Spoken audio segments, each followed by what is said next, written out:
सबको नमस्ते और बहुत बहुत साधुवाद हमको ज्वाइन करने के लिए। अम, सर्वे भवन्तु सुखिनः, सर्वे सन्तु निरामया, सर्वे भद्राणि पश्यन्तु मा कश्चित् दुःख भाग् भवेत्। हे परमात्मा, सबका भला हो, सबका कल्याण हो, कोई दुखी ना हो, सब हर प्रॉब्लम से निजात पाएं, हर किस्म की बीमारी से मुक्ति पाएं, किसी को कोई शरीर का कष्ट ना हो। पश्यन्तु, सब अच्छी तरह संसार में देखें, भद्र भाव से देखें, हमको भी अच्छी तरह देखें, हम भी सब दुनिया में जो उतने भी लोग हैं उनको प्यार से भद्र भाव से देखें। हे प्रभु कल्याण करो। स्टार्ट करते हैं आज का क्लास।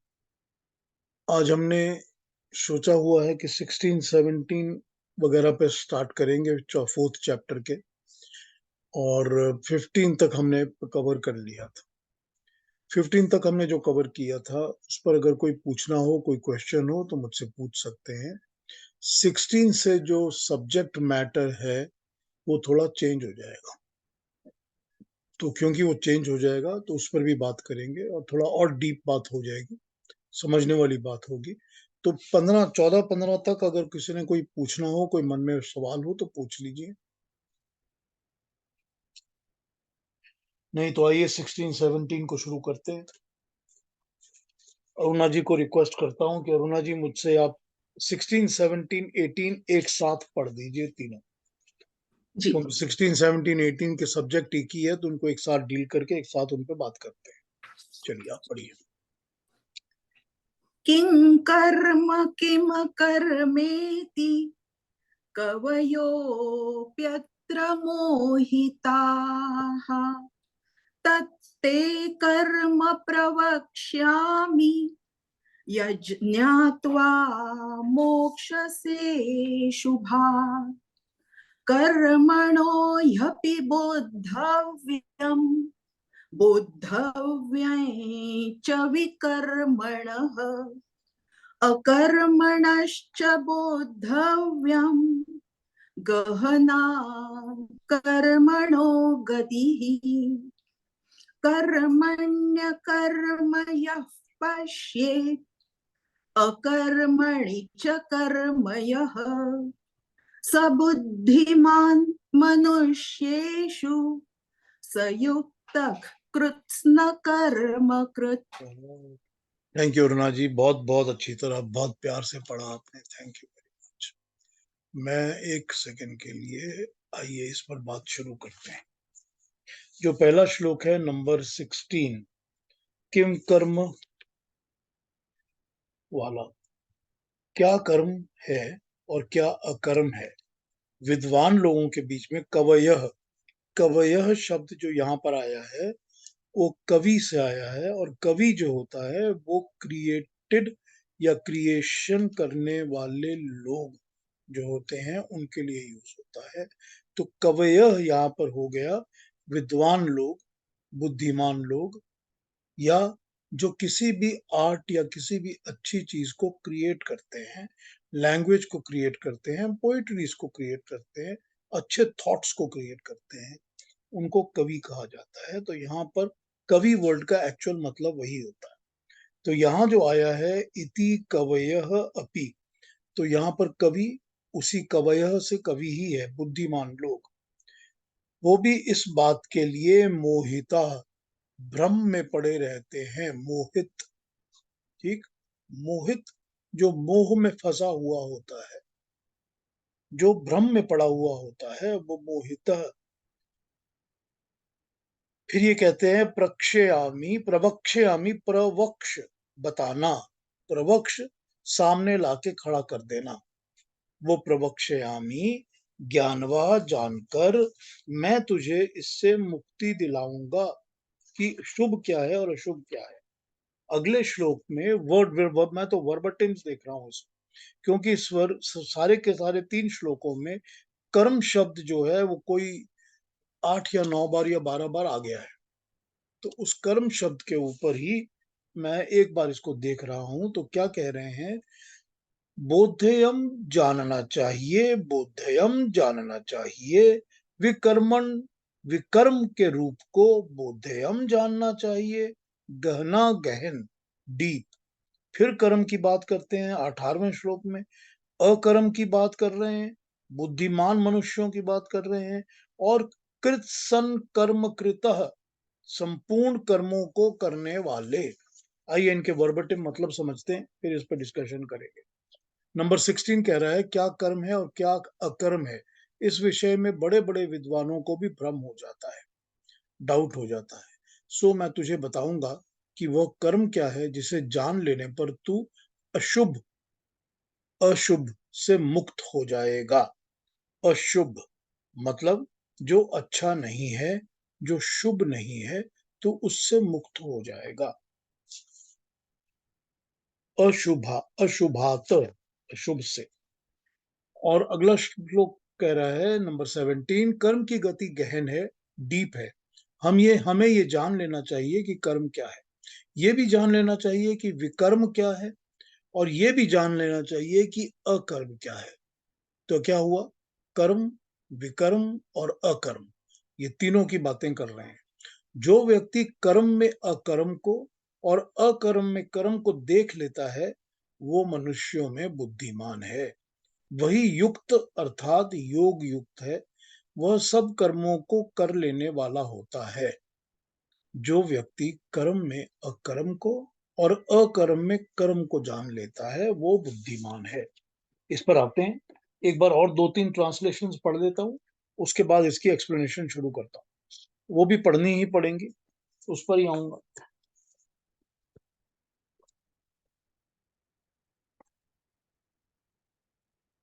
गुरुदेव जी क्या कहते हैं। 16 कर्म क्या है और अकर्म क्या है, इस विषय में बुद्धिमान मनुष्य भी मोहित, भ्रम में फंसे हुए रहते हैं। मैं तेरे लिए कर्म के तत्व को भली भांति कहूंगा, जिसे जानकर तू अशुभ जिसे जानकर तू अशुभ कर्म में शुभ और अशुभ के फल से बच जाएगा। अशुभ तो फल में ही होगा ना, कर्म भी होगा, उसका अशुभ फल भी होगा। 17 कह रहा है कि कर्म में, अकर्म में और विकर्म में उनके स्वरूप को जानना चाहिए, क्योंकि कर्मों की गति बहुत गहन, बहुत डीप और कठिन होती है। जो पुरुष कर्म में अकर्म को देखता है और अकर्म में कर्म को देखता है, वो जान जाता है, वो मनुष्यों में बुद्धिमान है, वह योगी कर्मों को भली भांति करने वाला है। दो एक और देख लें।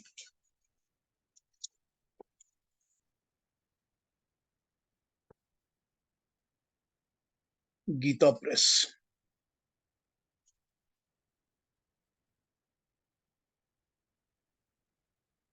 What is action and what is inaction?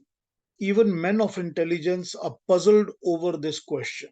Therefore, I shall expand and expound to you the truth about action, knowing which you will be freed from its evil effects, the shades of karma. The truth about action must be known, and the truth about inaction also must be known.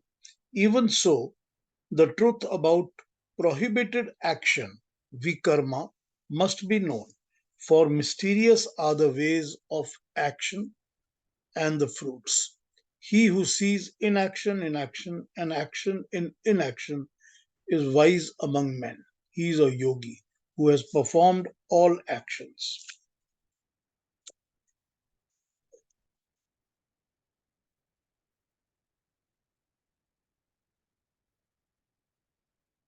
Even wise men are confused about the nature of action and actionlessness. Actionlessness. And so I shall explain the meaning of action to you well, so that knowing it, you may be emancipated from the evil.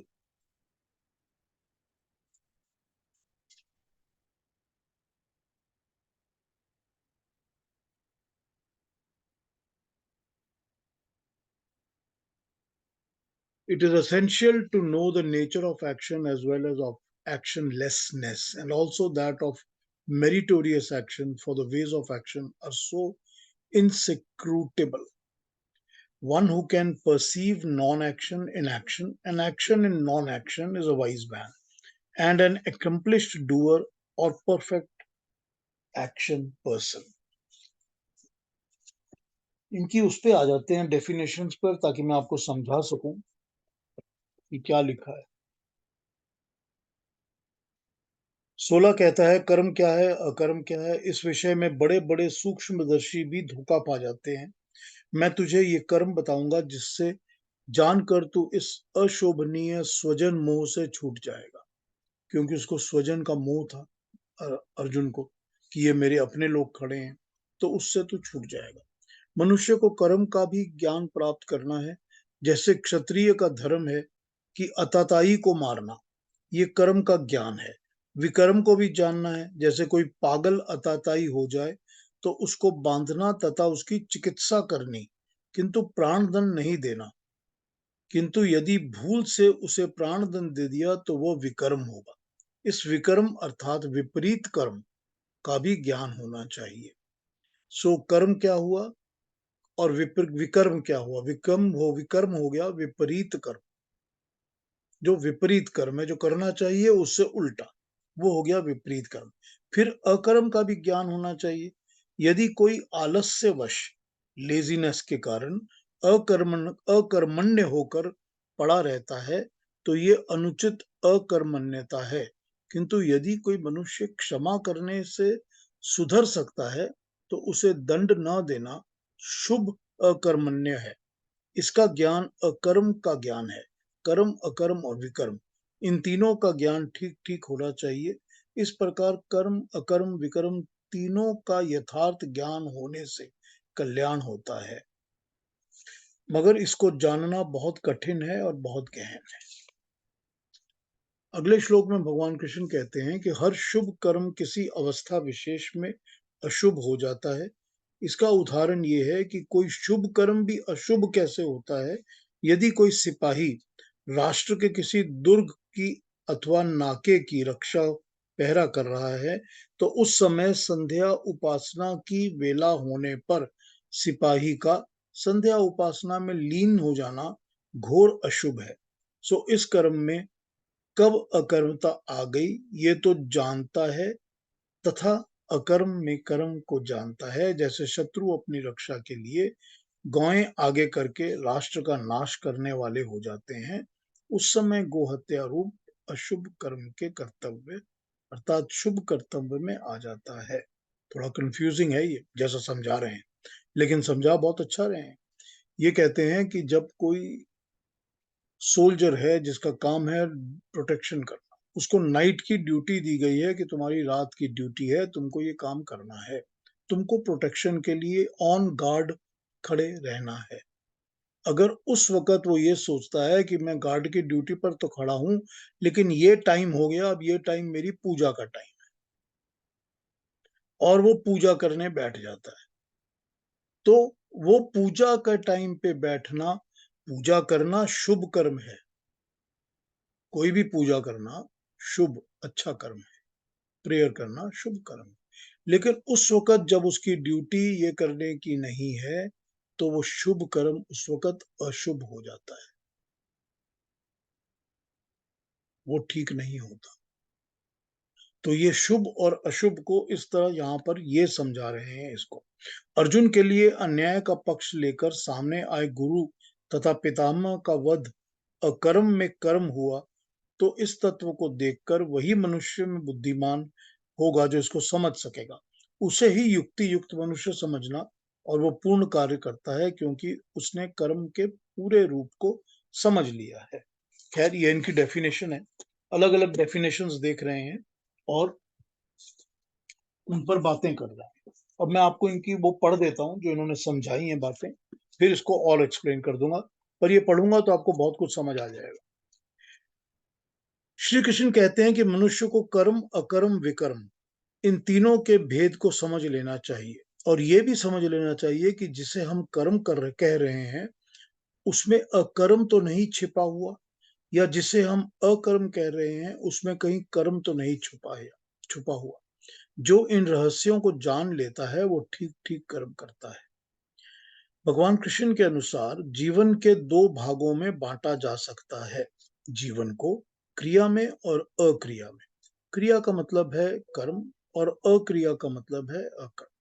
क्रिया यानी कुछ करना, अक्रिया मतलब कुछ भी नहीं करना।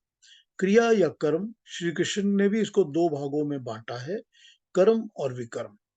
कर्म जीवन में वो क्रिया है जो हमको करनी चाहिए, जिसको कृष्ण स्वधर्म भी कहते हैं, निष्काम कर्म भी कहते हैं। तो कर्म तो वो है जो हमारा एक्शन है, जो हमको करना चाहिए। भगवान कृष्ण जिसको कहते हैं कि ये आपका स्वधर्म भी है, आपको जो करना चाहिए, what you are suppose to do, वो स्वधर्म है। उसको निष्काम कर्म भी कह सकते हैं, अगर निष्काम भाव से करेंगे तो। विकर्म जीवन में वो है जो हमको नहीं करना चाहिए। कर्म के शास्त्रकारों के तीन भेद किए गए हैं। जो तीन भेद लोगों ने किए हुए हैं, जो बाकी लोग इसके बारे में बात करते हैं, वो कहते हैं नित्य कर्म, नैमित्तिक कर्म और काम्य कर्म। इस तरह से लोगों ने, शास्त्रकारों ने तीन भेद किए हैं। नित्य कर्म, डेली रूटीन के काम। नित्य कर्म वे कर्म है जो सब देश काल में हमें करने ही चाहिए, जिसमें कोई अपवाद नहीं होता। चाहे हम जहां भी रहते हैं, चाहे जिस भी टाइम फ्रेम में हम रहते हैं, आज रहते हैं, 100 साल पहले थे, 50 साल बाद होंगे, doesn't make a difference. India में रहते हैं, कनाडा में रहते हैं, कहीं भी रहते हैं, does not make a difference. Example के लिए, माता पिता की सेवा करना, अपने शरीर की रक्षा करना, एटसेट्रा, ये तो हो गए हमारे नित्य कर्म। नैमित्तिक कर्म क्या होते हैं? नैमित्तिक नैमित्तिक कर्म वो होते हैं जो समय समय पर आवश्यकता पड़ने पर हमको करने पड़ते हैं, जो हमको जब भी टाइम जैसा होता है वैसे हमको उस हिसाब से करने पड़ते हैं। तो उसमें क्या आ गया? एग्जाम्पल के लिए, जैसे हमको नहाना पड़ता है, हमारे घर में कोई आता है गेस्ट, तो उसकी हमको सेवा करनी पड़ती है, उसको अपने लिए इनवाइट करना पड़ता है, तो ये हो गया नैमित्तिक कर्म, जो हमको निमित्ति के हिसाब से, कारण के हिसाब से, निमित्त मतलब रीजन, तो जो रीजन के साथ अटैच्ड होते हैं कोई कर्म, वो नैमित्तिक कर्म हो गए। काम्य कर्म, करने योग्य कर्म, काम में जो करने चाहिए, वो हैं जो हमें किसी कामना को पूरा करने के लिए करते हैं। काम्य कामना से आया, सॉरी, कामना से आया। करने योग्य जो कामना के लिए हैं, जो हमारी इच्छा के लिए है, डिजायर के लिए। एग्जाम्पल के लिए, नौकरी पाने के लिए किसी से अर्जी करना, प्रार्थना करना, हमारी कामना की पूर्ति के कर्म है, वो काम्य कर्म है। तो कर्म विकर्म अकर्म में ये भ्रम पैदा हो सकता है कि हम समझते हैं कि हम कर्म कर रहे हैं, लेकिन असल में हम विकर्म कर रहे हैं या अकर्म कर रहे हैं। तो इसको समझना पड़ेगा कि अकर्म क्या है और वास्तव में कर्म क्या है या विकर्म क्या है। इसको समझते हैं। कर्म में विकर्म या अकर्म ये कैसे होता है? एक व्यक्ति ईश्वर की भक्ति का नित्य कर्म करता हुआ प्रार्थना में, संध्या में, पूजा में बैठा है। उसके सामने कोई गाय को काटने के लिए खड़ा हो जाता है। उस समय अगर वो चुप बैठा रहता है कि मुझको तो परमात्मा की भक्ति की करनी है, तो ये भक्ति रूपी कर्म विकर्म हो जाता है। इसी प्रकार अगर कोई नौकरी पाने के लिए किसी ऑफिसर के पास एक प्रार्थना पत्र लेके जाता है, एप्लीकेशन लेके जाता है, और ऑफिसर के पूछताछ करने पर कोई उत्तर नहीं देता, तो ये उसका अकर्म हो जाता है। कुछ समझ में आ रहा है ना? अकर्म में कर्म या विकर्म। अब अकर्म की बात कर रहे हैं। कर्म संन्यास का उपदेश देने वाले वेदांती का कहना है कि कर्म तो बंधन का ही कारण है, इसलिए कर्म का त्याग करने से ही मोक्ष मिल जाएगा। जो वेदांती लोग होते हैं, वेदांत में ज्यादा बिलीव करते हैं, वो कहते हैं कि कर्म करो ही मत, तो अपने आप मोक्ष मिल जाएगा। क्योंकि कर्म करने से ही तो आदमी बनता है, बंधन पड़ता है।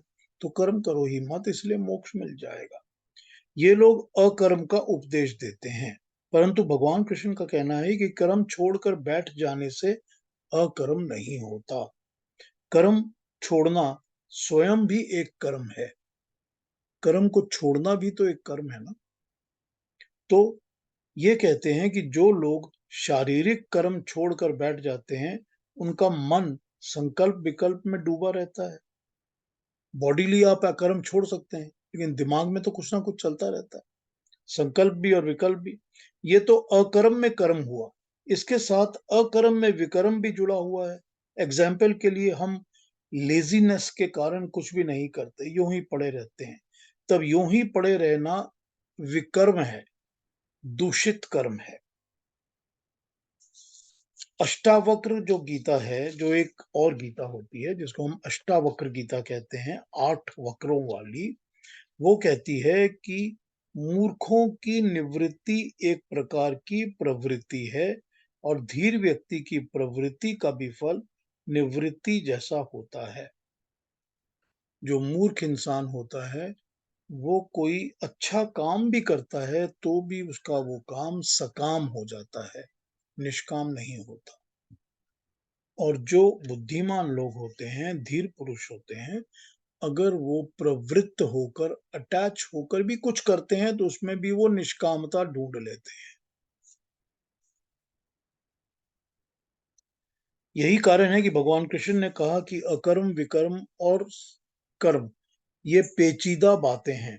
कर्म में अकर्म तथा विकर्म और अकर्म में कर्म तथा विकर्म आ मिलते हैं। मनुष्य को कर्म करना, अकर्म और विकर्म से बचना है। मनुष्य को कर्म तो करना ही है, हर पल करना है, लेकिन अकर्म से और विकर्म से बचना है।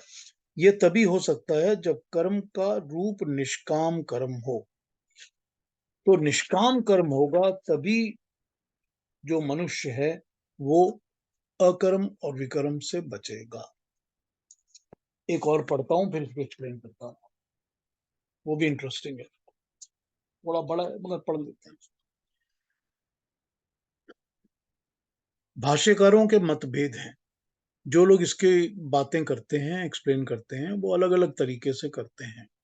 इसके एग्जाम्पल के लिए अगर हम भगवान कृष्ण की बताई बातों पर श्री बाल गंगाधर तिलक की व्याख्या पढ़ेंगे, तो वो कहते हैं कि कर्म के फल का बंधन न लगने के लिए गीता शास्त्र के अनुसार साधन है कि निसंग बुद्धि से, अर्थात फल की आशा को छोड़कर निष्काम बुद्धि से कर्म किया जाए। ये तो गीता कहती ही है कि फल की आशा को छोड़ दो और निष्काम कर्म करो। तिलक आगे लिखते हैं कि इस साधन का उपयोग करके निसंग बुद्धि से जो कर्म किया जाए वही गीता के अनुसार करने लायक कर्म है। यानी कि बिना अटैच हुए जो भी बुद्धि के साथ काम किया जाए, जिसमें फल की आशा ना किया जाए, वही काम करने लायक है या सात्विक कर्म है। चाहे उसके कर्म के योग्य करने लायक कर्म तो तभी अच्छा होगा जब उसके अंदर से फल का मोह नहीं होना चाहिए। सामान्य रूप से यही बात समझनी चाहिए। तिलक जी और भी कहते हैं कि तामस कर्म मोह और अज्ञान करते हुए हुआ करते हैं। तामस कर्म मोह और अज्ञान हुआ करते हैं, इसलिए उन्हें विकर्म माना है। तिलक कहते हैं कि जो विकर्म होते हैं वो तामसिक कर्म और अज्ञान वाले कर्म होते हैं, कि वो वाले कर्म जो कि तामसिक हैं, जो डार्क हैं, काले हैं, कोई भी ऐसा काला काम, वो तामसिक। और अज्ञान, बिना ज्ञान के किए हुए कर्म, वही विकर्म होते हैं। मगर बात यह है कि राजसी कर्म भी तो कभी कभी अकर्म हो सकते हैं, और कभी कभी वो अकरणीय भी हो, विकर्म भी हो सकते हैं। कि जो कर्म और कर्म फल की इच्छा से युक्त होकर यदि भारी परिश्रम से किए जाएं तो वे राजसी कर्म हो जाते हैं। जब राजसी कर्म होते हैं, मतलब सात्विक नहीं होते, राजसिक होते हैं, यानी कि जिसमें एक्शन होता है, एक्साइटमेंट होती है, करने के लिए काम होते हैं बहुत ज्यादा, वो कर्म भी कभी कभी अकर्म और विकर्म हो सकते हैं।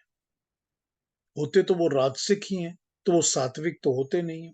संसार में इस तरह कर्म भी कभी करणीय हो जाते हैं, जैसे भीम का दुर्योधन से गदा युद्ध के पूर्व का राजसी व्यवहार। परंतु दुर्योधन की हत्या करणीय थी, इस कारण ये कर्म करना ही था। कभी कभी राजसी कर्म अकरणीय भी हो जाते हैं। कर्म वो है जो उपस्थित परिस्थितियों में करना चाहिए। विकर्म वो है जो उपस्थित परिस्थितियों में नहीं करना चाहिए। ये प्रिंसिपल को बांध लीजिए अपने साथ। कर्म वो है जो कंडीशंस, प्रेजेंट कंडीशन में जो इस वक्त हालात हैं, उसमें मुझे जो करना चाहिए, उचित है, I should be doing it, it is ideal to do it. और विकर्म वो है जो मुझे नहीं करना चाहिए। जो भी करंट सिचुएशन हो, जो भी मेरे सामने हो, किसी ने मेरे सामने एक बड़ा बैग गिरा दिया, बहुत सारे पैसे भरे हुए हैं उसके अंदर, मुझे वो उठा के रख लेना चाहिए। ये प्रेजेंट कंडीशन में मुझे दिख रहा है, ये विकर्म है।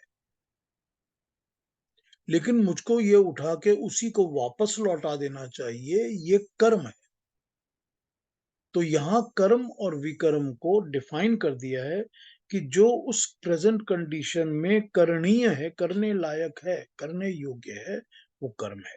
जो नहीं करने योग्य वो विकर्म है। तो कर्म और विकर्म तो समझ में आ गया। गीता का प्रवक्ता कहता है कि मनुष्य करने योग्य कर्म को करता हुआ उसे अकर्म न किया कर्म समझता है। जो ये समझता है वही मनुष्य ज्ञानी है।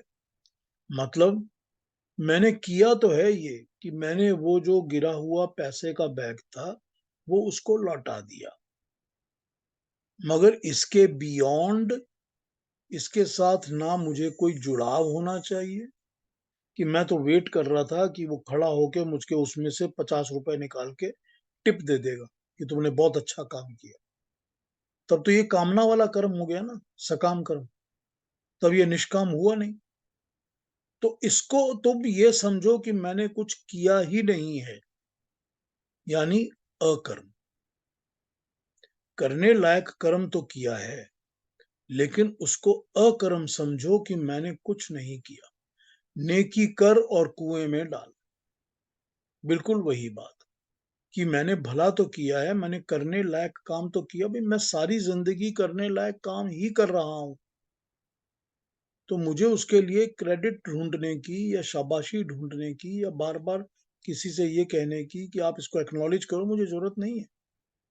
क्योंकि जो किया बस खत्म हो गया, उसके मुझे फल की आशा नहीं है, मैं उससे जुड़ा हुआ नहीं हूं। तो जो इस किस्म से अकर्म समझता है कर्म के अंदर, वो ज्ञानी मनुष्य है। इसी प्रकार जो न करने योग्य कर्म है को न करता हुआ भी समझता है कि वह कर्म कर रहा है, वो मनुष्य भी ज्ञानी है। इसको उदाहरण के रूप से समझते हैं।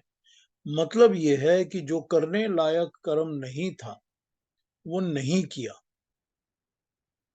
जो मुझे वो बैग उठा के अपने पॉकेट में रख के भाग जाना चाहिए था वो मैंने नहीं किया। जब मैंने वो नहीं किया तो वो भी एक अकर्म है कि मैंने नहीं किया। तो वो अकर्म जो करेगा वो भी ज्ञानी है, उसको भी यही करना चाहिए। एग्जाम्पल, एक चोर किसी के मकान के अंदर सेंध लगा रहा है चोरी करने के लिए। कोई दूसरा आदमी उस वक्त रास्ते से चल रहा है, उसको देखता है। चोरी करने वाला चोर उसको कहता है कि मुझे हेल्प करो, जो मिलेगा मैं उसको तुमको आधा दे दूंगा। ऐसी स्थिति में करने लायक तो ये है कि हल्ला मचाकर घर वालों को जगा दिया जाए कि यहाँ पर चोरी करने बैठा है आदमी, या किसी सामर्थ वाले को या किसी शक्ति वाले को या मिलकर उसको पकड़कर पुलिस के हवाले कर दिया जाए। ये दोनों बातें हो गई करणीय कर्म की करना चाहिए। अतः ये कर्म है। चोर के निमंत्रण को, चोर के इनविटेशन को अनएक्सेप्टेड करना, अकर्म, अस्वीकार करना कि मैं ये नहीं करूंगा, ये अकर्म है। कि चोर ने बुलाया कि मेरे साथ मिल जाओ तो मैं तुमको आधा बांट दूंगा, लेकिन आप उसके साथ नहीं मिल रहे, ये हो गया अकर्म। ये भी ठीक है क्योंकि ऐसा करना तो चाहिए। इसी कारण अकर्म में भी कर्म हो ही गया कि हमने एक कर्म किया कि हम एक्टिवली ये काम नहीं करेंगे। तो जब एक्टिवली ये काम नहीं करेंगे तो वो भी तो एक अकर्म हो गया कि हम नहीं करेंगे। तो ये भी ठीक है क्योंकि ये करणीय है, करना चाहिए। चोर तो विकर्म कर ही रहा है, गलत काम कर ही रहा है, उस विकर्म में कौन कौन व्यवहार कर्म है, अर्थात करने योग्य कर्म है। पथिक जो साइड में आया है का चोर को चोरी करने से रोकना, वो भी कर्म है। जो आदमी आया है बगल में चलता हुआ, अगर वो कहता है चोर को कि चोरी मत करो, तो ये भी तो एक कर्म है जो करना चाहिए, ये करणीय है। चोर के काम में सहायता नहीं देना ये अकर्म है, क्योंकि करणीय है। चोर का काम तो विकर्म है ही। ये कर्म और अकर्म दोनों समान फल वाले हैं। विवाद कर्म और अकर्म में है। प्रश्न उपस्थित होता है कि क्या कर्म में भी अकर्म करणीय है। वस्तुतः कर्म में अकर्म अथवा विकर्म हो जाता है। जब हम कर्म करते हैं तो उसके अंदर अकर्म, कभी कभी अकर्म करणीय होता है, करने वाला होता है, कभी कभी अकर्म जो है वो विकर्म हो जाता है। कैसे? हमने देखा कि वो चोर चोरी कर रहा है, हमने कुछ नहीं किया, यानी अकर्म, और हम चुपचाप देखते रहे या चले गए, तो क्या हो गया? विकर्म हो गया। हमको चाहिए था कि हम या तो उस घर वाले को जगाते, या पुलिस को बुलाते, या चोर को रोकते कि भाई चोरी मत कर। ये तीनों करणीय कर्म थे, हमने नहीं किए। तो जो अकर्म होता है, अब हमने चोर का साथ तो दिया नहीं, क्योंकि हमको उसने बुलाया कि तुम आ जाओ जरा हेल्प करो, तो मैं तुमको आधा दे दूंगा। हमने चोर का साथ नहीं दिया, तो ये अकर्म। तो यहां भी अकर्म, और पुलिस को नहीं बुलाना भी एक अकर्म। तो दोनों अकर्म है कि हमने नहीं किया। लेकिन ये दोनों अकर्मों में एक करने लायक है और एक करने लायक नहीं है। तो जो अकर्म करने लायक है वो उसको उन्होंने कर्म की श्रेणी में, कर्म के भाग में ही डाला है कि करणीय कर्म है, वो भी कर्म है। कि तुमने ये नहीं किया वो भी कर्म है, उस कर्म का भी एक कर्म फल तुमको मिलेगा। और जो तुमने अकर्म किया जो गलत था, जो तुमको नहीं करना चाहिए था, मगर तुमने वो अकर्म किया, तो वो भी तो विकर्म हो गया। तो उसका भी तो एक पाप का भाग मिलेगा। आगे ये लिख रहे हैं, यानी कि घर के लोग अगर चोर पकड़ने की कोशिश करते हैं और चोर भागने की कोशिश करता है, तो जो खड़ा देख रहा है उसको पकड़कर घर वालों की हेल्प करनी चाहिए। ये कर्म होगा, अच्छा कर्म होगा। लेकिन अगर जो साइड में खड़ा पथिक है, कर्महीन रहकर चोर को भागने का अवसर देता है, अकर्म होकर वो चोर को भागने देता है तो अकर्म, लेकिन ये हो जाएगा विकर्म। इस प्रकार विकर्म चोरी का काम के अंदर सम्मिलित न होने की बात कर्म है, साथ ही विकर्म में सम्मिलित होने की अकर्म होते हुए कर्म है। इस कारण कर्म तथा अकर्म की समान समझने वाला मनुष्य, इन बातों को समझ लेने वाला मनुष्य ज्ञानी समझा जाता है। आइए अब इस पर बात करते हैं। मैंने अगर कंफ्यूज कर दिया थोड़ा तो मुझे माफ कर दीजिएगा, लेकिन इसको समझने की कोशिश करते हैं। भगवान कृष्ण कर्म, अकर्म और विकर्म के तीन अलग अलग भाग कर रहे हैं। अकर्म को उन्होंने दोनों में जोड़ दिया है, लेफ्ट भी और राइट भी, कि आप इसको कर्म भी समझ लीजिए, आप इसको विकर्म भी समझ लीजिए। क्योंकि जो अकर्म है वो तो दोनों में से कुछ हो ही सकता है, या ये हो सकता है या वो हो सकता है। अकर्म इनएक्शन। क्योंकि भगवान कृष्ण ये कहते हैं कि कोई मनुष्य, कोई प्राणी जो प्राण लेता है, चाहे वो कोई जीव है, जानवर है, जंतु है, कीड़ा मकोड़ा है, इंसान है, कोई भी मोमेंट ऐसा हो ही नहीं सकता कि जब वो कोई कर्म ना कर रहा हो। जब वो बैठा होता है, कुछ नहीं कर रहा होता, तो भी उसका दिमाग चल रहा होता है, मन के अंदर तो कुछ ना कुछ चल रहा है। तो जब मन के अंदर कुछ चल रहा है तो वो कर्म कर रहा है। तो ये समझ लेना चाहिए कि कोई मनुष्य कभी ऐसा हो ही नहीं सकता कि कोई कर्म ना करे। जिसके अंदर प्राण चलते हैं, जैसे ही प्राण शरीर में आते हैं कर्म स्टार्ट हो जाता है। ये कहा जाता है ना, आज तो वेस्टर्न वर्ल्ड हमको ये सिखा रहा है, जो हमने हमेशा से कहा है, कि जब आपको अपने किसी थॉट को कंट्रोल करना होता है तो टेक अ डीप ब्रेथ। सिखा दिया ना इन्होंने।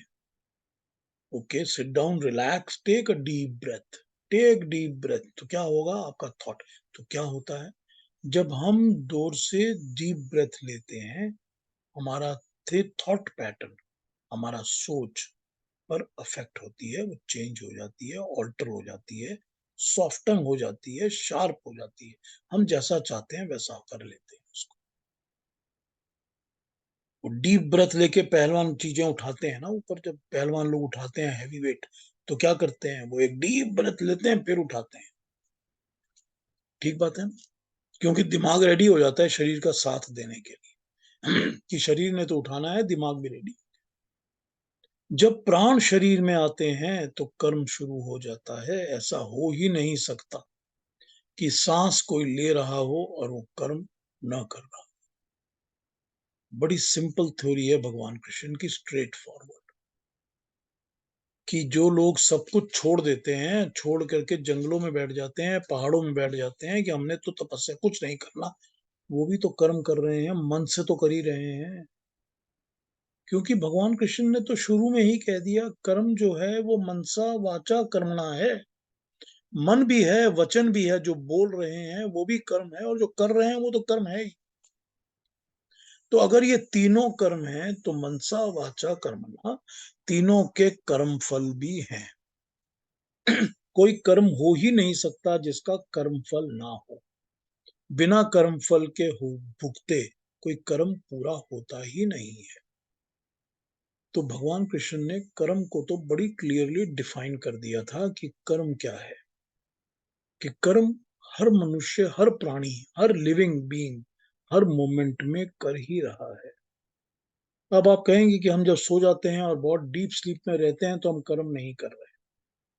ठीक है, सांस चल रही है, सांसों का कर्म नहीं है, हमारे दिमाग का कर्म नहीं हो रहा। शरीर का कर्म तो हो रहा है ना, खाना डाइजेस्ट हो रहा है ना उस वक्त, जो अंदर खून है वो चल रहा है ना, जो दूसरे काम में बॉडी के वो हो रहे हैं ना जब हम सो रहे हैं तो कर्म तो हो रहे हैं। ये दूसरी बात है कि उस कर्म में हम लिप्त नहीं हैं, तो हमको उसके कर्म फल की प्रॉब्लम नहीं है।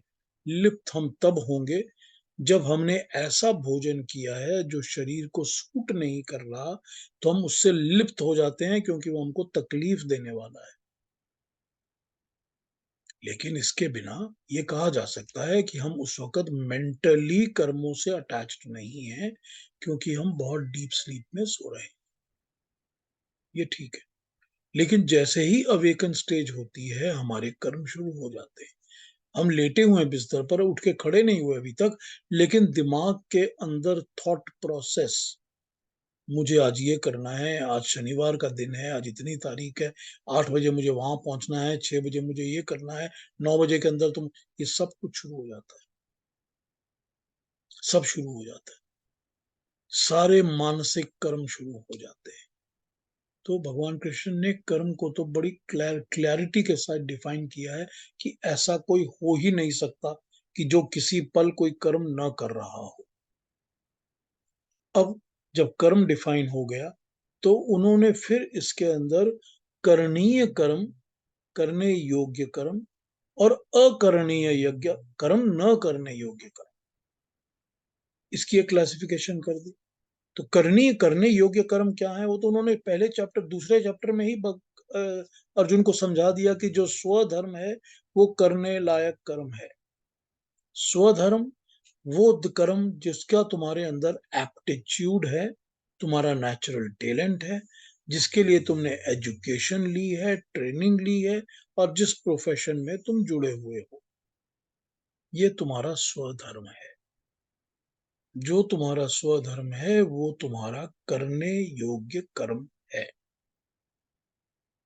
बड़ा क्लियरली उन्होंने पहले ही डिफाइन कर दिया। फिर वो बता देते हैं कि अब विकर्म क्या है, यानी विपरीत कर्म, उल्टा कर्म। क्या है? जो नहीं करना चाहिए वो विकर्म है।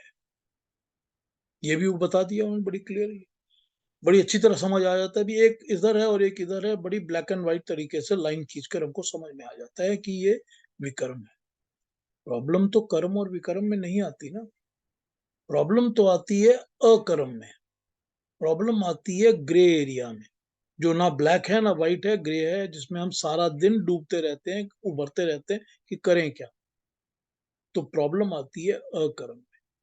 तो यहाँ भगवान कृष्ण अकर्म को डिफाइन करके समझा रहे हैं कि अकर्म तो ठीक है कि मैंने ये नहीं किया, लेकिन अकर्म भी इस तरफ और उस तरफ होता है, या वो करने लायक कर्म होता है या वो विपरीत कर्म विकर्म हो जाता है। तो जैसे इन्होंने इस चोर के एग्जाम्पल से इस किताब में, ये गुरुदत्त जी की किताब है, इन्होंने समझाया है, इसको यूं समझ ही लेना पड़ेगा हमको कि अगर वो चोर चोरी कर रहा है और मैं रास्ते से जा रहा हूं और मैं कुछ नहीं करता, तो ये कर्म अकर्म तो है ना, कि मैंने कुछ नहीं किया तो अकर्म है। लेकिन ये अकर्म मेरा गलत कर्म है, तो ये एक्चुअली विकर्म है। तो इस अकर्म को मैं ये सोचता हूं कि मैंने तो कोई गलत काम किया नहीं है, तो मुझे उसका गलत फल नहीं मिलेगा, मैं यही सोच रहा हूं। लेकिन ये ठीक बात नहीं है, क्योंकि वो विकर्म हो गया तो उसका मुझको कर्म फल विकर्म फल तो मिलेगा ही ना, क्योंकि मैंने तो गलत कर ही दिया काम। फिर अब वो कह रहे हैं कि जब उन्होंने देखा कि चोर चोरी कर रहा है, चोरी करके घर वाले उठ गए हैं, उठ के वो चोर भाग रहा है और मैं सामने खड़ा हूं, तो या तो मैं उसको पकड़ सकता था या घर वालों को हेल्प कर सकता था कि पकड़ लो। मैंने नहीं किया कुछ भी। तो ये भी कहोगे कि भाई मैं तो इन्वॉल्व हूं नहीं, क्योंकि मैंने कुछ नहीं किया। तो ये क्या हुआ? अकर्म। लेकिन मैं उसका साथ दे रहा हूं चोर का, उसको चोरी करने में सक्सेस बनाने का मैं कॉज बन गया हूं। तो मैं जब कॉज बन जाता हूं तो वो विकर्म हो जाता है। तो अकर्म तो कर रहा हूं मैं, लेकिन वो विकर्म हो गया। तो भगवान कृष्ण ने ये अकर्म को दोनों तरफ लगा दिया है। करने वाले कर्म के अंदर अगर तुम कुछ नहीं कर रहे, लेकिन करना जो चाहिए वही कर रहे हो, कि मुझे इस वक्त कुछ नहीं करना चाहिए, कि मुझे इस वक्त कुछ नहीं करना चाहिए, वो करने लायक कर्म है, तो वो शुभ है, अच्छा है।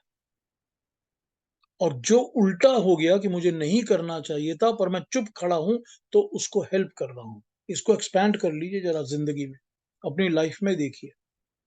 हमने आपने सारी जिंदगी इसी तरह बिताई है, ये सोचकर कि I am uninvolved, I am unaffected, मेरा कोई फर्क नहीं पड़ता, मैं इसमें क्यों पढ़ूं, मैं झमेले में क्यों पढ़ूं। और हम सोच रहे हैं कि हमने कोई कर्म नहीं किया। मोस्ट ऑफ द टाइम वो जो कर्म नहीं किया है ना, वो हमारे विकर्म है, वो हमारे गलत कर्म है। हमको उस विकर्म का कर्म फल जरूर मिलेगा, क्योंकि बिना कर्म फल के तो कोई कर्म कटता ही नहीं है। तो अब ये समझ लीजिए कि अकर्म क्या है, विकर्म क्या है और कर्म क्या है। हमने ये सोच लिया कि हमारे इस देश के अंदर ये वाली गवर्नमेंट बैठी है, तो या तो हम प्रॉपर लोगों के साथ, जो देश के लिए, राष्ट्र के लिए, जन के लिए, नॉर्मल ह्यूमन बीइंग्स के लिए, कंट्री के लोगों के लिए अच्छा काम कर रहे हैं, उनका साथ दिया, या हमने उनका साथ नहीं दिया। दोनों कर्म हो गए। या हमने ऑपोजिशन का साथ दिया, तो एक और कर्म हो गया। और या हमने कहा कि हम तो घर बैठे हैं ना, हम इधर जाएंगे ना उधर जाएंगे, तो वो भी तो एक अकर्म जो है। अकर्म भी तो इधर का या उधर का कर्म हो जाएगा, कि हमने उसको हराने में हेल्प किया ना, कि चोर जो भाग रहा था उसको हमने भागने दिया, हमने उसको रोका नहीं, तो चोरी करने में वो सक्सेसफुल हो गया। तो हमने तो कर्म कर दिया ना। हम सोच रहे हैं हमने अकर्म किया, हम तो इन्वॉल्व नहीं थे, हम घर बैठे, हम तो जाते ही नहीं। लेकिन वो भी तो कर्म है या विकर्म है? यहां पर कर्म जो कर रहे हैं, करने लायक कर्म जो हैं, वो सारे निष्काम होने चाहिए। ये तो भगवान कृष्ण तीसरे चैप्टर में समझा ही चुके हैं कि कर्मों में कामना नहीं होनी चाहिए, इच्छा, डिजायर्स, प्रिया, मोह, ममता कुछ नहीं होनी चाहिए। कर्म बिना अटैचमेंट के होने चाहिए, ड्यूटी बाउंड कर्म होने चाहिए। जो मेरी ड्यूटी है, जो स्वधर्म है, उसमें निष्कामता होनी चाहिए। वो तो समझ आ गया। तो कर्म तो वो होने चाहिए जो स्वधर्म है और निष्काम है। अब यहां पर तो ये चीज फिक्स हो गई, बता दी, समझा दी गई, खत्म। अब समझा रहे हैं कि विकर्म क्या है, यानी उल्टा कर्म क्या है। अगर अर्जुन इस वक्त अपना धनुष बाण उठाकर सामने खड़े हुए गुरुजनों को या अपने भाई बंधुओं को नहीं मारता, तो वो विकर्म कर रहा है। जब वो अपना धनुष बाण जमीन में रख रहा है और कह रहा है कि मुझसे ये काम नहीं होगा, वो अकर्म कर रहा है, लेकिन वो अकर्म विकर्म है, क्योंकि वो विपरीत कर्म है। किसका विपरीत? उसके स्वधर्म और उसके करने लायक कर्म और उसके निष्कामता के विपरीत है। क्योंकि अब वो मोह में पड़ गया है। अब वो उस मोह में पड़ गया है कि मेरे सामने तो भीष्म पितामह खड़े हैं, मैं उनसे इतना प्यार करता हूं। वो मोह में पड़ गया है। तो मोह जहां पर है, वहां पर निष्कामता नहीं हो सकती। तो बड़ी सिंपल तरीके से समझा दी आपको बात कि अकर्म क्या है, कर्म क्या है और विकर्म क्या है। ठंडे दिमाग से सोचना शुरू कर दीजिए, बिल्कुल ठंडे दिमाग से। रोज इस पर सोचिए। जैसे ही कोई कर्म करने लगते हैं, उस पर सोचिए। जैसे ही सोचते हैं कि मैं ये करूं या ना करूं, छोड़ो यार, तो सोचिए कि ये कर्म कर रहा हूं या विकर्म कर रहा हूं। क्योंकि सेंटर लाइन का तो कुछ होता ही नहीं है। कोई सेंटर लाइन है ही नहीं। Either you are on the black side और you are on the white side. हर एक ग्रे शेड के अंदर जितने ग्रेज हैं, हर ग्रे शेड में एक सेंटर पॉइंट होता है जो हमको बता देता है कि actually this is not grey any more, either it is black और इट इज व्हाइट। बड़ा क्लियर है कि कर्म क्या है, अकर्म क्या है, विकर्म क्या है। अब बताइए, समझ में आया? नहीं समझ में आया? फिर समझाना है, मैं फिर बता दूंगा। अपने ऑन कर लीजिए और पूछ लीजिए। कोई भी क्वेश्चन दिमाग में हो, कुछ भी पूछना हो तो फ्री होके पूछिए, कुछ भी कमेंट करना हो तो फ्री होके बोलिए। वाकई बहुत पेचीदा है, बहुत पेचीदा है, बट लेकिन मैं एक बात बताना चाहती हूँ पीयूष। जी। मेरे साथ एक इंसिडेंट हुआ कल, यस्टरडे। जो मेरी रात को खाना खाने के टाइम पर मेरी मेड आती है कभी कभी कि मैं आपके लिए रोटी बना दूं, तो बना देती है दूसरे सामने पड़ोसियों के घर से। जब वो घर में आई अंदर, तो उसने ला के मेरे को एक वॉलेट दिया कि ये बाहर पड़ा हुआ मिला मुझे। तो कहती मुझे नहीं पता किसका है, आप देखो। तो मैंने देखा और उसमें पैसे थे बहुत सारे और कार्ड्स था, और जो कार्ड के ऊपर नाम लिखा हुआ था किसी का। तो मैंने कहा माया, ये ना हमारे घर तो कोई नहीं आया, जरूर कोई सामने वालों के घर आया होगा, उनको पूछो, उनको देखे। तो माया कहती ऐसे में तो मैं अगर सारा निकाल लूं पैसा, थोड़ी ना किसी को पता लगेगा। मैंने कहा नहीं, ऐसा तो तुम्हारे मन को तो पता लगेगा ना, सबसे पहले तुम्हारे मन में ये बात बैठेगी और तुम्हारा मन कभी तुम्हें माफ करता। कहती हाँ ये तो है। तो गई वो सामने वालों के घर, उनको जाके उनको देकर आई। वो कहते हमारे भी घर कोई नहीं आया। लेकिन जो तीसरा घर था, उनके घर में वो लड़का, डिलीवरी बॉय था, वो आया कि मेरा आपके घर में वॉलेट गिर गया है। वो कहते हमारे घर में कोई नहीं गिरा, अब हमसे क्यों कह रहे हो, हमारे पास कुछ नहीं है आपका। फिर मैंने जब ये बात सुनी तो मैं अपने घर से निकल के आई बाहर। तो मैंने कहा भैया आपका वॉलेट गिरा है? कहता हाँ। मैंने कहा वो मेरी मेड को मिला और वो सामने उनके घर में हमने दिया है, आप जाके उनसे ले लो। फिर वो उधर गया।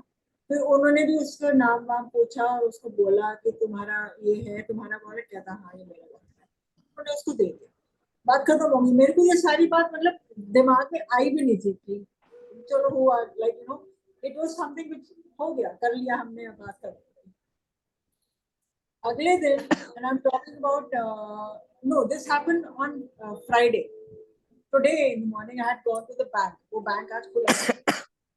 उस बैंक में मैं जब अपना काम करके हटी तो मेरे को एकदम ध्यान आया कि मेरा ध्यान भी नहीं आया, मेरी फ्रेंड ने ला के मुझे दिया कि तुम्हारा फोन, ये तुम्हारा फोन है। मैंने कहा हाँ। कहती वहां पड़ा था। मुझे एकदम से लगा कि oh my God, I could have easily lost my phone, you know, but I just got it. मेरे एकदम से ये दोनों बातें स्ट्राइक की कि may be this was, you know, फल था, कर्म फल था, क्या था मुझे नहीं पता, पर मेरे को एकदम से ये बातें आई। आज आपने ये सारी जिक्र किया, मुझे सारी कहानी याद आ गई। Instant instant gratification. हाँ, एग्जैक्टली एग्जैक्टली एग्जैक्टली। वो लड़के ने भी बहुत थैंक यू करा, मैंने भी उसको, माया को थैंक यू करा। मैंने कहा माया तुमने उठा के दे दिया, मैंने कहा बहुत अच्छी बात है। तो इन अ वे सारे हम लोग लाइन में थे, but we all, you know, did whatever we thought was the right thing to do. बहुत अच्छे अब समझ एग्जाम्पल्स में हैं। अब बहुत समझ में अच्छे आ रहा है एग्जाम्पल। कि ये कर्म और अकर्म और विकर्म बिल्कुल क्लियर समझ में आ रहा है। बहुत अच्छे और एग्जाम्पल्स हैं। निष्काम कर्म भी समझ में आ गया कि इसमें हमारा तो किसी का कोई फायदा नहीं था, हमने फिर भी दे दिया। हेलो, तो पीयूष जी से आज रिलेट हो गया, तो ये तुम्हारे मिश्रित कर्म फल थे, सबके हाँ। मिला के तुम्हें वो फल मिला। सही सही कह रही है, बिल्कुल। वो दिमाग में ये बात आई भी नहीं, लेकिन अब मैं सोचती हूँ कि हो सकता है इसी वजह से मेरे को मेरा फोन मिल गया। नहीं तो फोन कहाँ मिलता है, आप कहीं पब्लिक प्लेस में छोड़ दो, आपको फोन मिलता ही नहीं। ठीक बात। नहीं, बिल्कुल तुमने बहुत अच्छे एग्जाम्पल्स दे दिए, सारे के सारे बहुत अच्छा समझा दिया। एकदम एग्जाम्पल से क्लियर हो जाती है ये बात एकदम। हाँ इंदिरा जी, क्या बिल्कुल कहना चाहती हैं आप, बताइए। बिल्कुल। पीयूष जी, आपने ये जो कर्म, अकर्म और विकर्म, और साथ में जो आपने निष्काम कर्म, और एक कॉन्सेप्ट आपने बताया, स्वधर्म। स्वधर्म, वो बहुत क्लियर हो गया। ये पांचों जो आपने जोड़ दिए ना, तो सारी थियोरी क्लियर हो गई। थ्योरी भगवान की है, भगवान कृष्ण की है। हाँ, पर समय, आपने जिस तरह से लेकिन ये समझाया और जोड़ दिया, बहुत ही समझ में आ गया। बस वही पर्पस है ना, कि समझ आ जाना चाहिए कि क्या कह रहा हूँ। और ज्योति नहीं का पीयूष जी, एग्जाम्पल तो एकदम परफेक्ट। हाँ बिल्कुल। ये जैसे महाभारत में श्री कृष्ण जो है अर्जुन को उपदेश देते हैं कि ये तुम्हारा कर्म है, तुम ये नहीं देखो कि तुम्हारे ये भाई बंधु हैं, तुम्हारे वो सारे रिश्तेदार हैं, उनमें तुम मोह में मई पड़ो। तो वो ही युद्ध अपने माइंड को सेटअप करता है कि युद्ध करना ही मेरा धर्म है इस समय। और वो ही फिर कृष्ण बाद में उनको जो है कहते हैं कि ये तुम्हारे द्वारा जो पाप किए गए हैं वो उसका तुम प्रायश्चित करो। किसको कहते हैं पाप के प्रायश्चित करो? ये श्री पांडवों को, पांडव पूछते हैं ना कि हमने ये पाप किया है, अपनों को ही मारा है, तो ये हमें इसका प्रायश्चित करना चाहिए। कब की बात कर रहे हैं आप भगवान? इसमें तो गीता में तो है नहीं ऐसा कुछ। पता नहीं, मैंने ही कहीं पढ़ा है पीयूष जी ये नहीं, वर्ड, गीता में ये नहीं है। गीता में ये, नहीं पढ़ा, हाँ मैंने ये कहीं किसी, और, हाँ। हाँ, किसी और कहानी में पढ़ा होगा। जो उसको रेफरेंस में मत लाइए, जो मैं, गीता कह रही है उसी को सुनिए आप। ओके। किसी ने ऐड कर दिया है। हाँ वो मत आप डालिए उसके अंदर अभी आप, क्योंकि फिर कंफ्यूजन हो जाएगा कंसेप्ट में। हाँ, वो ही मैं सोच रही हूँ कि नहीं, ये ऐसे उसको क्यों। यहाँ मत लीजिए आप, बिकॉज हमको सिर्फ गीता पर ही ध्यान देना है कि इसमें वो क्या कह रहे हैं। जो ओके। इसमें कह रहे हैं उसी पे ध्यान दीजिए। देखिए, हम आप जो होते हैं, जो इंसान नॉर्मल होते हैं, हमारे दिमाग में कॉन्स्टेंटली ये लड़ाई, ये युद्ध चलता ही रहता है हम्म। कि ये ऐसा करें, ये ऐसा करें, या वो करें, या ये करें।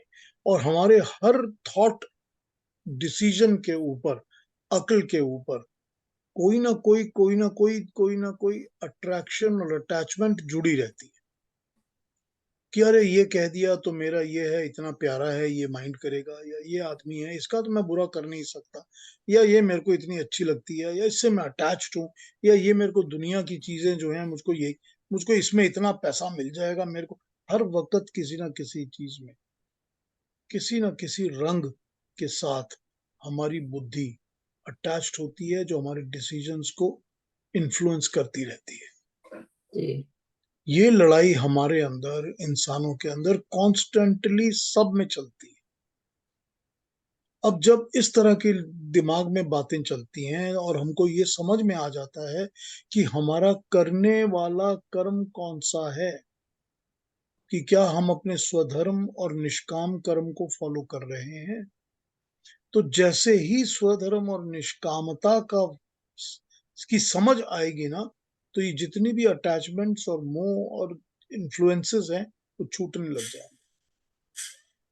और उसके बाद ये समझ में आ जाएगा कि अब कर्म करने वाला कर्म क्या है और उल्टा विकर्म क्या है और अकर्म क्या है।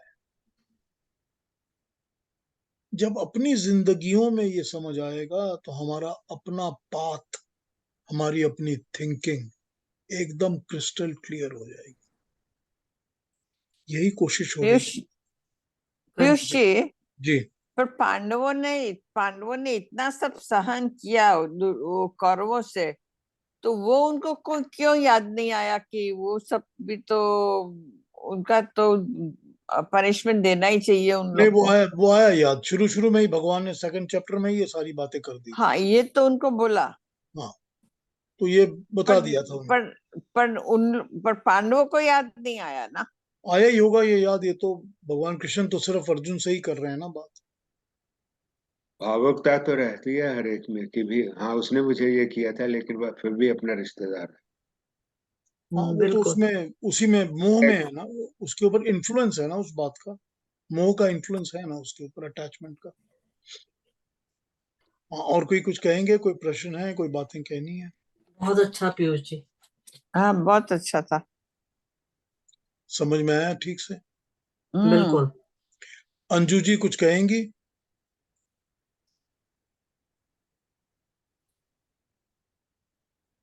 रमाकांत जी आप कुछ कहेंगे? आपने आज फर्स्ट टाइम ज्वाइन किया है। अपना ऑडियो ऑन कर लीजिए। जी जी सर, आपने जो समझाया है बहुत अच्छा समझ में आ रहा है। तो वैसे मेरे पास तो कोई ऐसा कोई क्वेश्चन नहीं है।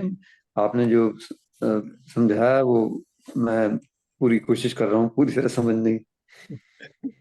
देखिए वो जो हालांकि ये जब बैठती है ना, अंदर बैठती है ना, आस्ते आस्ते बात बैठती है, तब जी उसका जी जी फर्क समझ में आता है।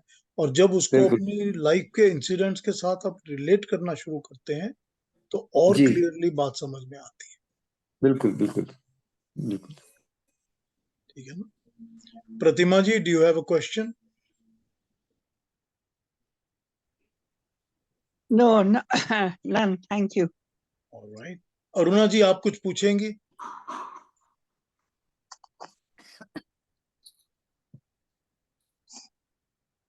अरुणा जी हैं कि चलेगी? हाँ है शायद। जब आप पढ़ के बता रही थे ना, हाँ उसको जी। थोड़ा मुश्किल लग रहा था। फिर उसके बाद जब आपने अपने अल्फाज में उसको एक्सप्लेन किया तो समझ में आ गया। हाँ, यही पर्पस होता है ना।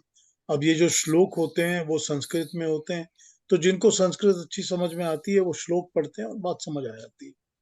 लेकिन फिर उसकी जो डेफिनेशंस लोग करते हैं, एक्सप्लेनेशंस लोग करते हैं, उसका बिल्कुल अलग तरीके से प्रेजेंटेशन होता है।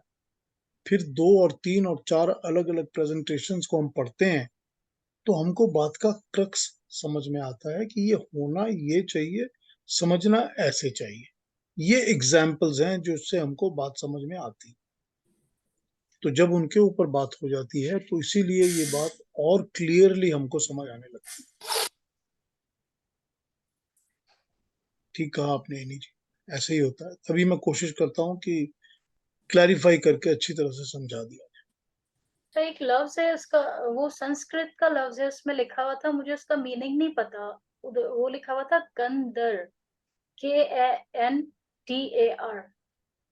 Yeah. के Kandar, N Kandar, India. KANDAR। के और लिखा हुआ एन था डी ए आर संस्कृत। जी, कंदर। संस्कृत। जी, कहाँ लिखा हुआ है? एक किताब में मैंने पढ़ा था तो वो लिखा हुआ था कि ये संस्कृत का लफ्ज है। उसके मीनिंग मुझे नहीं मालूम थे, और वो एक गाने में भी आते, भजन में। ओ अच्छा। क्या है कंद, भजन? भजन की लाइन बताइए। जैसे कंदमूल होता है वैसे कंद। कंद, कंदर। हाँ, कंदर। वो है ना, तू ढूंढता है जिसको। तो उसके अंदर था मंदिर में, कंदरों मस्जिद में। में। हाँ, पर्वत के कंदर। कंदरों में। कंदर मतलब कंदराओं, होता है yeah. In depth, deep inside, अपने अंदर या किसी भी चीज के बहुत डीप, डीप इनसाइड। वो डीप क्योंकि वो इनसाइड मतलब गहरा अंदर जो होता है उसको कंदर कहते हैं। ठीक है, क्योंकि बहुत सारे लोगों से पूछा, उन्होंने कंकर लफ्ज कहा, कंकरों, नहीं तो नहीं मैंने कहा नहीं, कंकर तो नहीं हो सकता, पर्वत से कंकर का ताल्लुक नहीं हो सकता। नहीं, पर्वतों के कंदरों में मतलब गुफाओं के अंदर, पर पहाड़ों के अंदर, डीप इनसाइड, गुफा के अंदर, केव्स के अंदर, या गुफा अपने मन के अंदर, अपने ही अंदर, अपने ही मन के अंदर, वो भी कंदर कहा जाएगा कि अपने अंदर ढूंढता है। ठीक। और मंदिरों में कंद। गुफा, जैसे गुफा होते हैं अंदर और गहराई। ठीक। Deep, deep inside. हाँ जी, और कोई क्वेश्चन, कोई और बात किसी की, कुछ पूछना है तो कल मिलते हैं।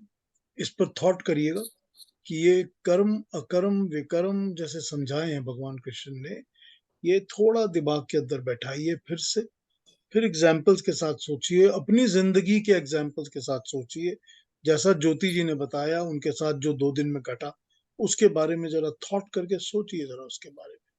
और फिर कल अगर इस पे कोई क्वेश्चन हो तो जरूर पूछिए, before we start our number 17 18 तक हमने कर लिया ना, 16 17 18, तो कल हम 19 से शुरू करेंगे।